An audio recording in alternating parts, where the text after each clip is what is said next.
Welcome to 7 news Telugu బులెటిన్ల ముందుగా headlines. న్యూఢిల్లీలో జమైకా ప్రధాని ఆండ్రూ హోల్నెస్ కు ప్రధాని నరేంద్ర మోడీ స్వాగతం.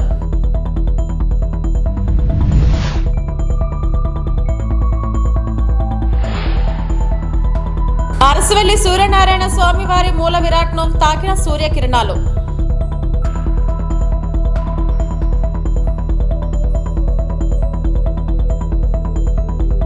మంగళవారం న్యూఢిల్లీలోని హైదరాబాద్ హౌస్ లో జమైకా ప్రధాని ఆండ్రూ హోల్నెస్ కు ప్రధాని నరేంద్ర మోడీ స్వాగతం పలికారు.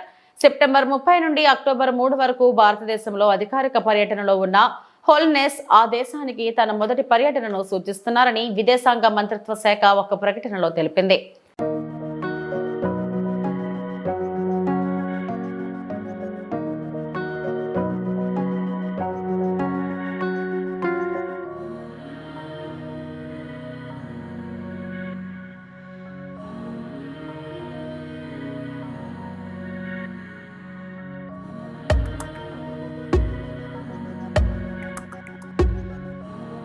दोनों देशों के डेलीगेट्स,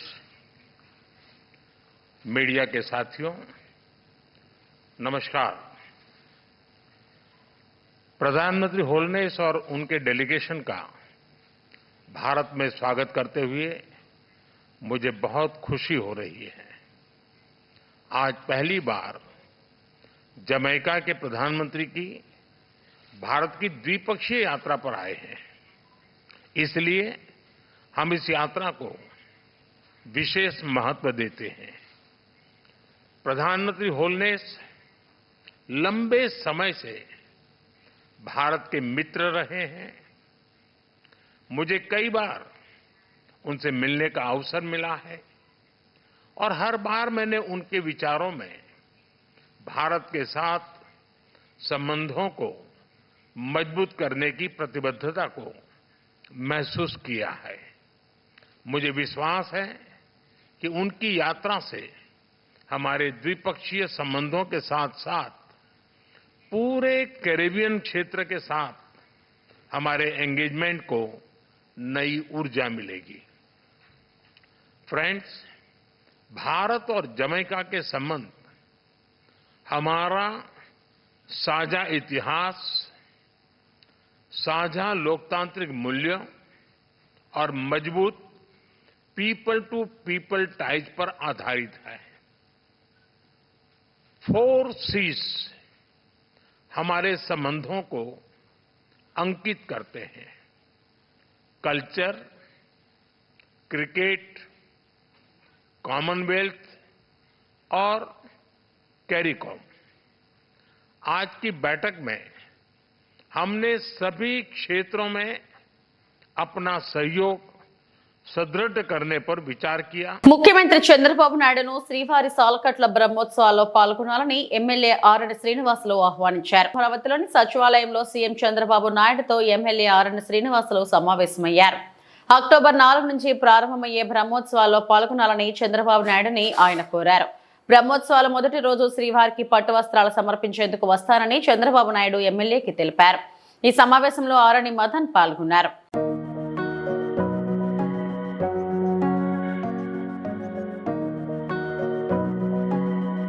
శ్రీకాకుళం జిల్లా అరసవల్లి సూర్యనారాయణ స్వామివారి మూల విరాట్ను సూర్యకిరణాలు తాకాయి. లేలేత కిరణాలు స్వామివారిని స్పర్శించడంతో భక్తులు పులకించిపోయారు. ఏటా మార్చి 9, 10, అక్టోబర్ 1, 2 తేదీల్లో స్వామివారి మూల విరాట్ను సూర్యకిరణాలు తాకడం ఆనవాయితీగా వస్తుంది. దక్షిణాయనం, ఉత్తరాయణ మార్పుల్లో 3 నుంచి 9 నిమిషాల పాటు సూర్యోదయం వేళ సూర్యకిరణాలు స్పర్శించడం ఆనవాయితీగా వస్తుందని ఆలయ ప్రధాన అర్చకులు శంకర్ శర్మ తెలిపారు. వాతావరణ మార్పుల వలన చాలా కాలం తర్వాత స్వామివారిని సూర్యకిరణాలు తాకడంతో భక్తులు సంతోషం వ్యక్తం చేశారు.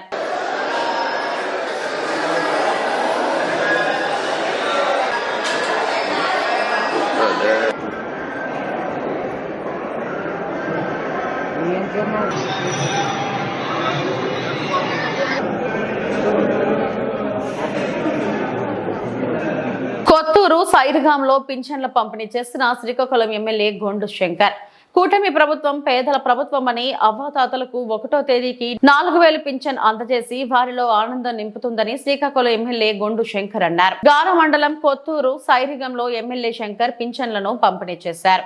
ఈ సందర్భంగా ఆయన మాట్లాడుతూ కూటమి ప్రభుత్వం ఇచ్చిన మాటకు కట్టుబడి 1వ తేదీనే పేదలకు పింఛన్లు అందజేస్తున్నట్టు వివరించారు. ఈ ఆసరా లేని వృద్ధులకు నిరాశ్రయులకు పింఛన్ అందజేసి వారిని ఆదుకుంటుందని చెప్పారు. వైసీపీ హయాంలో పింఛన్ ఎప్పుడు అందుతుందో తెలియక దిక్కులు చూసిన పేదలకు కూటమి ప్రభుత్వం ఆర్థిక భరోసా కల్పిస్తుందని అన్నారు. 1వ తేదీ వచ్చిందంటే పేదలలో పండుగ వాతావరణం నెలకొంటుందని వివరించారు. ఆయాలకు కూడా వేసేస్తాం డబ్బులని. సో అందరికీ ఇలా జరుగుతుంది. మొదట 100 రోజుల్లో జగన్మోహన్ రెడ్డి 250 రూపాయలు పెంచాడు. మొదట 100 రోజుల్లో 2019-24 గవర్నమెంట్లో మొదట 100 రోజుల్లో ఆయన పెంచింది ఎంత? 250 రూపాయలు. మనం ఎంత పెంచాం? 1000 రూపాయలు. గర్వంగా మనం చెప్పుకోవాలా లేదా? ఈ 1000 రూపాయలు 12,000 చొప్పున 60,000 రూపాయలు వాళ్ళకి మనం ముందు బలం చేకూర్చున్నట్టు. ఇదే 250 పెంచితే 5 సంవత్సరాలకి ఎంత వస్తుంది? ఎవడకు ఎంత మోసం. సో అందుకు ఇలాంటి కొన్ని ఇంకా మాయ మాటలు చెప్పి సిగ్గు ఒగ్గు లేకుండా ఊర్లో తిరుగుతారు. సో మీరు వాళ్ళందరికీ తిప్పికొట్టండి. మీకు ఏదైతే చంద్రబాబు నాయుడు గారు ఎన్డీఏ ప్రభుత్వం మాట ఇచ్చిందో ఆ మాటకు కట్టుబడి ఉంటాం, ప్రతిదీ చేస్తాం. కాకపోతే పరిస్థితుల దృష్ట్యా స్లోగా అవుతుంది. రైతు భరోసా కూడా జనవరికి పడిపోద్ది. తర్వాత మీరు ఎన్నాళ్ళలాగా ఇక్కడ సచివాలయంలో కొడితే మీ ఊరు ధాన్యం తీసుకెళ్ళి ఒప్పంగి ధాన్యం తీసుకొచ్చి శ్రీకూర్మం ధాన్యం తీసుకెళ్ళి అలికాము ధాన్యం తీసుకెళ్ళి నర్సనపేట, అలాంటి పిచ్చి పనులు కాకుండా ఎవరి ధాన్యం ఎక్కడ మిల్లు కావాలంటే ఆ దగ్గరలో మీరు అమ్ముకోవచ్చు. అమ్మేసిన 48 గంటల్లో మీకు ఇవి కూడా పడిపోతాయి డబ్బులు. అందుకు మీ అందరూ ఈరోజు మీరు చూపించిన ఆదరాభిమానాలకి నేను హృదయపూర్వక ధన్యవాదాలు తెలియజేసుకుంటూ, ఎప్పుడూ మీకు ఏ కష్టం వచ్చినా ఏదొచ్చినా నేను ఉంటాను. మీరేం వర్రీ అవ్వద్దు. అందరూ కలిసిమెలిసి శుభ్రంగా పని చేసుకోండి. మిగతాది ఏదన్నా నేను చూసుకుంటాను. ఈ సందర్భంగా తెలియజేస్తూ అందరూ చాలా కష్టపడ్డారు. తెలంగాణ తల్లికి ఘోర అవమానం. విగ్రహానికి నిప్పు పెట్టిన దుండగులు. సిద్దపేట అక్కన్నపేట మండలం చౌటపల్లి గ్రామంలో గుర్తు తెలియని దుండగులు తెలంగాణ తల్లి విగ్రహానికి నిప్పు పెట్టారు. ఈ ఘటనపై అఖిలపక్ష నాయకులు తీవ్రంగా స్పందించి నిందితులను కఠినంగా శిక్షించాలని డిమాండ్ చేశారు.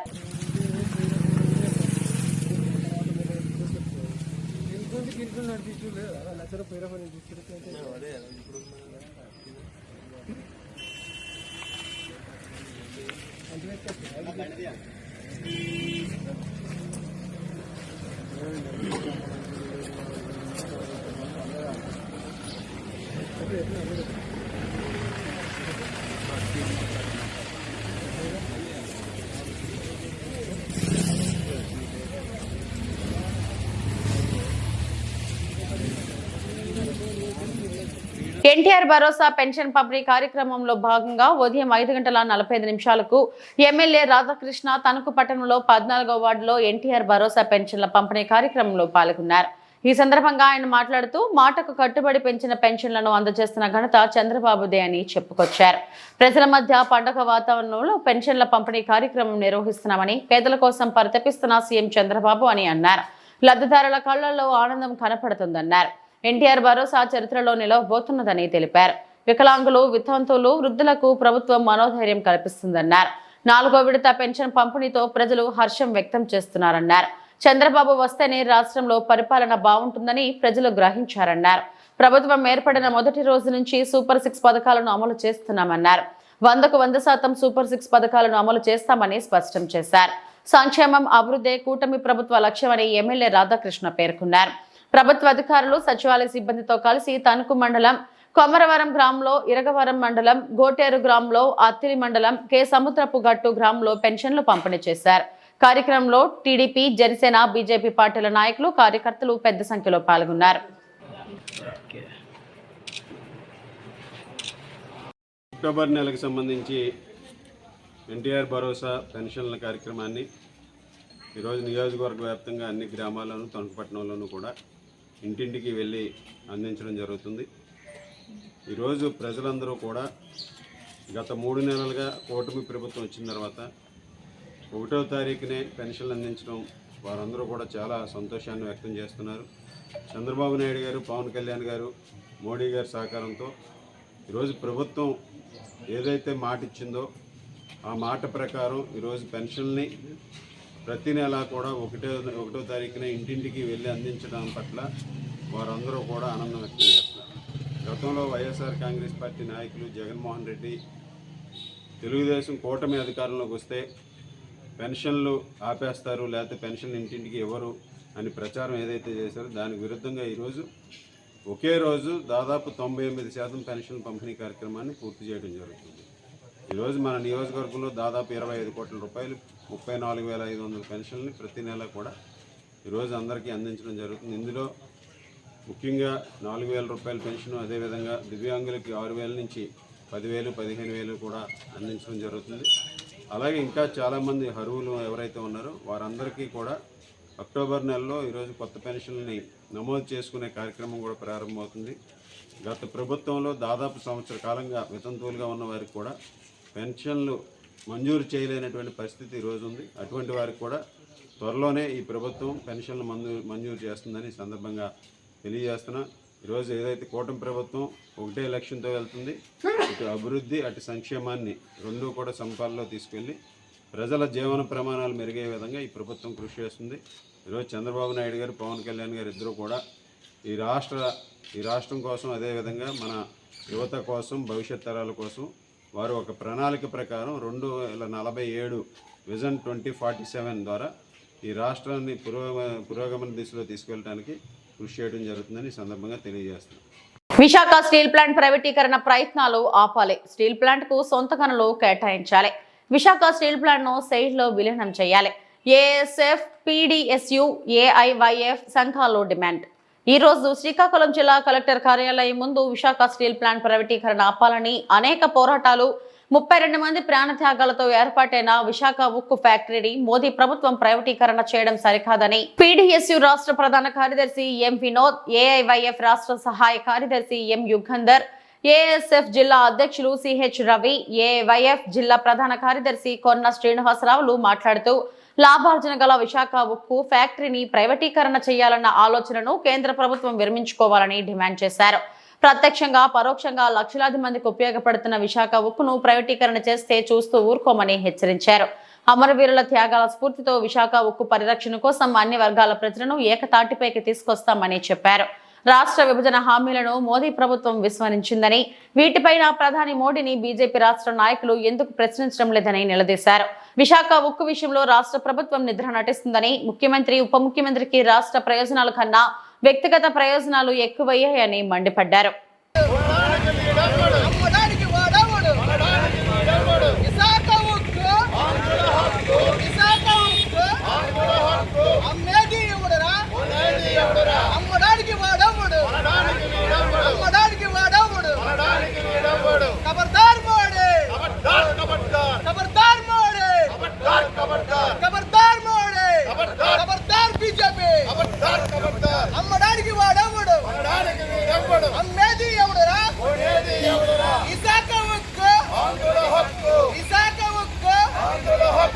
పశ్చిమ గోదావరి జిల్లా నర్సాపురం మండలం సీతారాంపురం టోల్ ప్లాజా వద్ద నిన్న రాత్రి దాడి దోపిడీకి పాల్పడిన 7గురిని అరెస్టు చేసి వారి నుంచి 1.70 లక్షలు నగదు, 2 బైకులు, 10 విదేశీ కరెన్సీ నోట్లను స్వాధీనం చేసుకున్నట్టు నర్సాపురం డీఎస్పీ మురళీకృష్ణ చెప్పారు.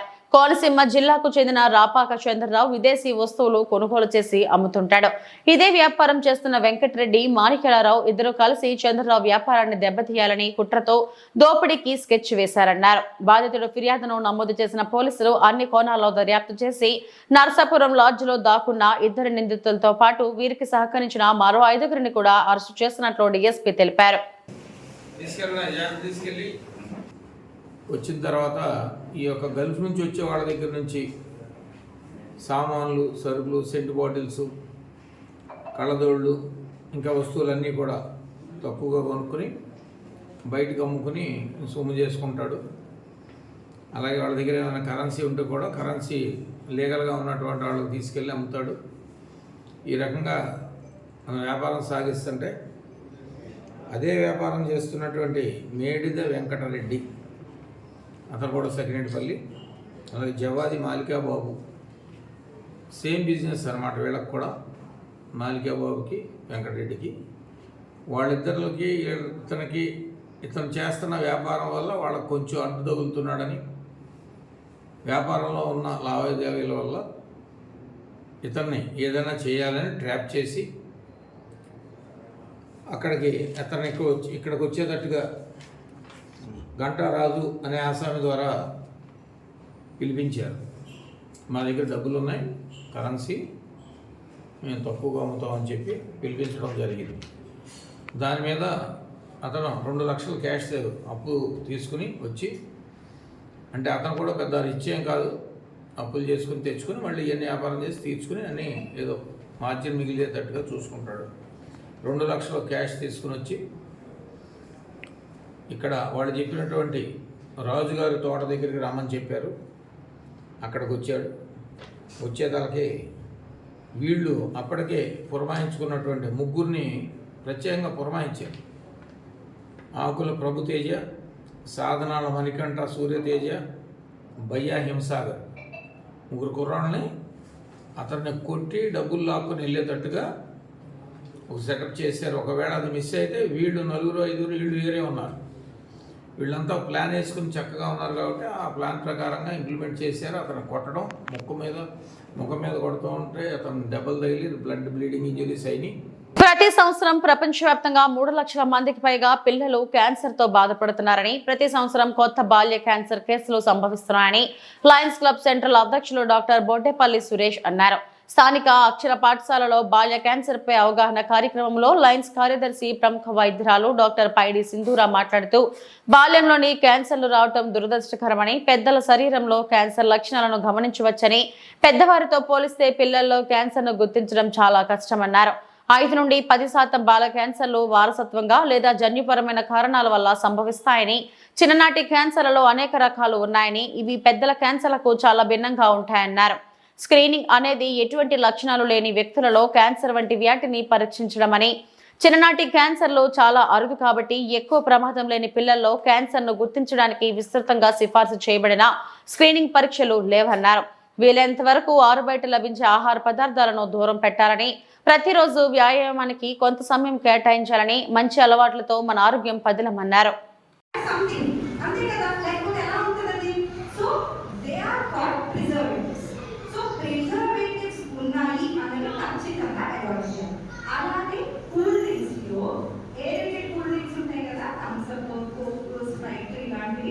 ఇందులో హై షుగర్స్ తో చేస్తారన్నమాట. అండ్ గ్యాస్ ని పెట్టి హై షుగర్స్ తో స్టోర్ చేస్తారు. సో అవి కూడా మధ్యగా ఓకే.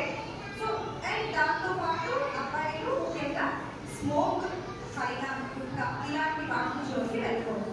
ఇప్పుడు ఇండివిజువల్గా చిన్న క్యాన్సర్స్ చెప్తూ ఏవేవి అవాయిడ్ చేయాలో చెప్తాను. Okay, first of all